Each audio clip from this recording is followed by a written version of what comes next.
Hello twin flames, welcome to my channel and welcome to your daily energy check.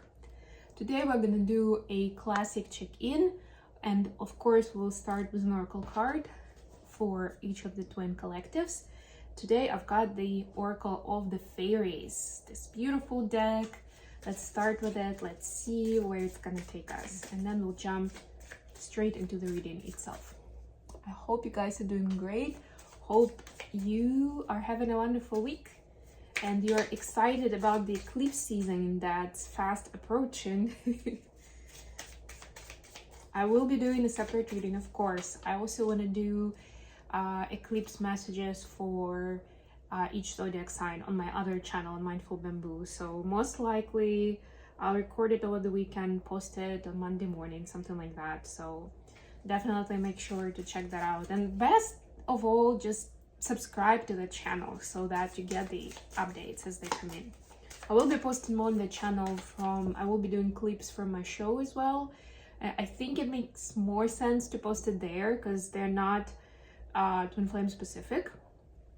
And so yeah, there will be a lot more, and especially if you're still considering whether you want to see an episode of my show or not. It's almost an hour long with commercial breaks, so you know it's quite a commitment. So these clips will help you decide, understand what is it about, what are you gonna get out of it.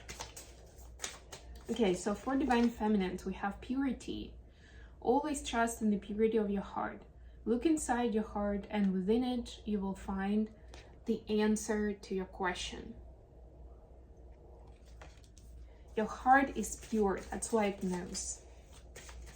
Sometimes we keep thinking, well, you know, if I had my heart broken, then the heart is still gonna be coming from that place of being broken. But and it's true that sometimes it takes healing to happen first before we can truly rely on it. But also, and I'm sure you know this, you can have, like, there's a difference between more of a homeostatic, like, continuous state of healed heart or balanced energy or high vibe energy when you're like, that's your baseline.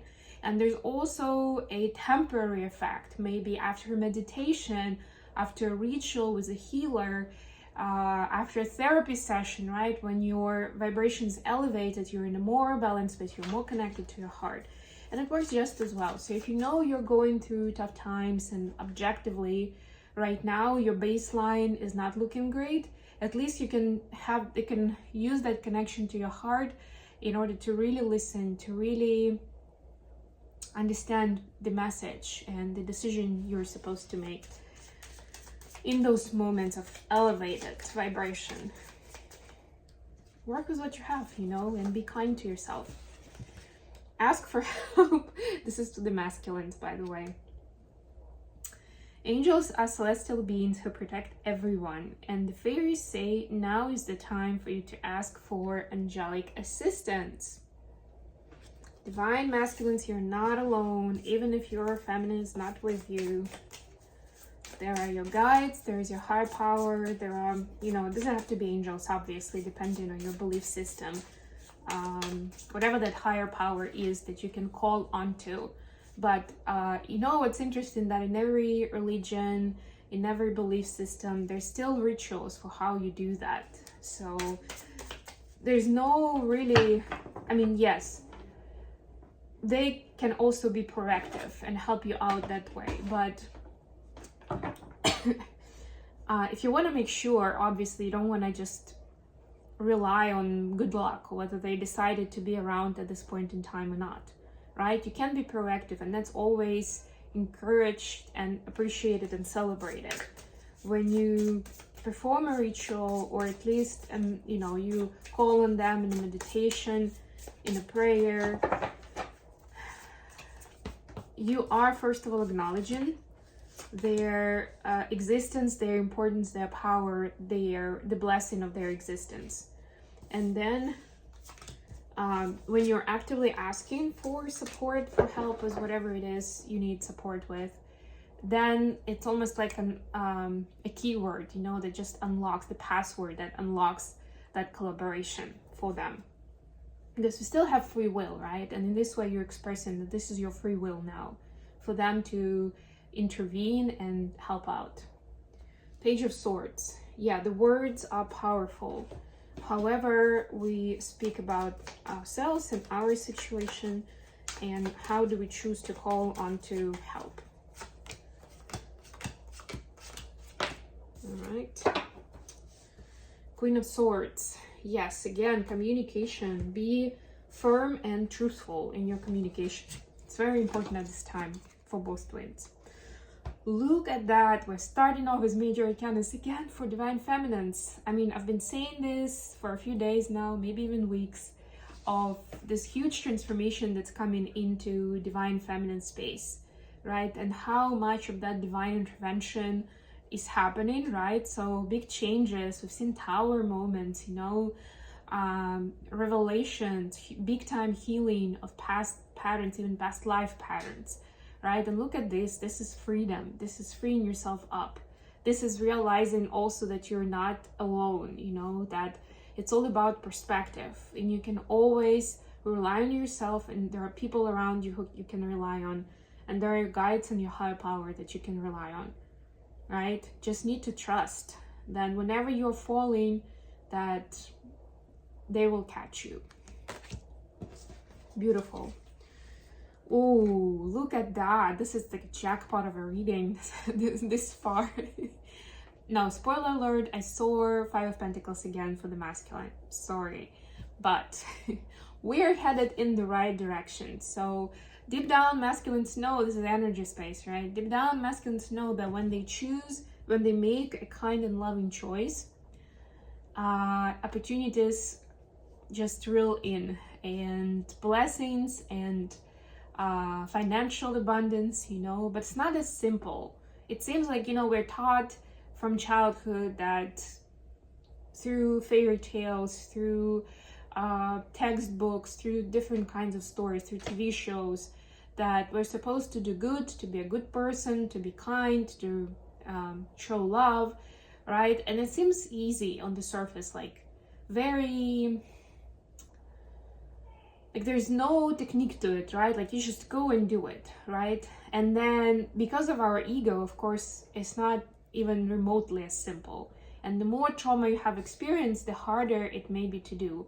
And if you're thinking, well, the trauma I've experienced made me want to give even more of myself to others, which again sounds like a great headline, but if we dig deeper, a lot of times what happens is we overgive, we sacrifice ourselves. So in essence, you're not treating yourself well. You're not being kind and loving to yourself in that situation. If you're giving everything you have, you're overextend yourself. You know, you support others at the expense of your own happiness. That's not good either. And if you, like, whether you go with like the Christian belief and the Bible, or more of esoteric practices, in, you know, either of those, you'll find information that that's not good.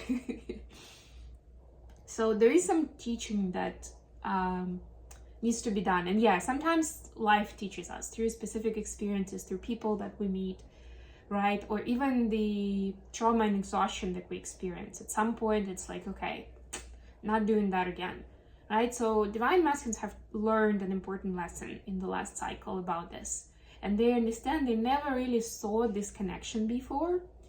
The connection I've been talking about the last couple of weeks between financial abundance and the loving energy, right? Essentially the love relationship and the abundance in finance, in, I don't know, real estate, in any kind of resources. And now they see it, right? For some of them, I'm hearing that they used to think that it's the other way around. Like the more ruthless you are, and, you know, rigid and objective, and not really having that emotional connection to the matter, the more successful it's going to become in terms of finances, right? And now they see that that's not really true. Now the Hangman, this is a additional question. So we got the Hangman and Four of Pentacles, but with death. It's like, yeah, sometimes it's good to take a break, take a pause and reflect, but don't take too long, right? Like there is a notion of waiting too long, of getting too comfortable in just observing. What do feminines need to know about? Oh my God, look at that, more major arcanas. And you saw me shuffle both decks. We have the strengths clarified by judgment, right? This courage to take a step, to step into the unknown, to just follow the guidance again of your guides, of your higher power, of angels. We already saw that today, right? Like, can you really do that? Like, how far can you go based on this inner guidance or divine guidance that you're receiving without necessarily factual justification, but because that was the message you heard? How far can you go, right? It takes a lot of courage. And that's the lesson that feminines are learning at this time. So your brain may be saying to you, I don't have enough information yet, that's why I'm not going to take action. But actually, your guides are saying, we are giving you enough information. What you know from us and from the purity of your heart is enough for you to take the next step. And you're supposed to take the next step. For masculines, we see 10 of Wands clarified by 9 of Wands. Yeah, for the masculines, they need the passion to kind of go for it no matter the burdens, the circumstances in life, and what they've already acquired. You know, it's like taking a risk despite either past failures or risking what you already have, what you acquired. And again, the brain may be saying, well, you've worked so hard for what you have, you know, you don't want to lose it. Like, that will be a bust, right? Like, working so hard for this and then you lose it suddenly. But the truth is that a lot of that stuff you acquired is actually burdened now that you've ascended with your energy. There is that gap and it's pulling you down, if anything, divine masculine. So I would say there's also courage here to continue going and even be more proactive and aggressive towards your dream, even though the logic is telling you that it's not a good step, or you know, you can lose what you already have, or maybe it's better to stay in the comfort zone for now. And of course, justification could be different. Like, I don't know, the current economy, maybe you're an immigrant and that's the paperwork that you're tied to. Maybe there is a relationship that you're tied to. I don't know, maybe you're supporting your parents right now. You're like, I have to live in my hometown because my parents rely on me so much, right? Like, there could be lots of storylines that you could be telling yourself. But this is about being that extra honest and seeing that it's an excuse, right? Not necessarily that it's a bad reason, but if it's stopping you from following your dream, then maybe it's not a good enough reason, and there's a different way to resolve it. How the feminine see in the connection? Another judgment, yay! Clarified by 2 of Pentacles. Well, look at that. We saw judgment as part of the courage and awakening and communication from the divine, right? So they definitely know that communication that they're receiving, the signs that and synchronicities that feminines are seeing, is connected to finding the masculine, to connecting together, just to stop having doubts, right? So this is almost like this secret language that feminines are learning at this time. And maybe right now the messages aren't really connected to the love life, but they know that they will use, you know, like you're learning the language, you're starting with something simple, but then you build on it. And they know that for the communication in love, for telepathic communication with DM, that they will need this knowledge. They will need to have this cleared out. It's like 101 course, you know, to stop doubting themselves, or doubting the connection, or doubting the DM when they find them.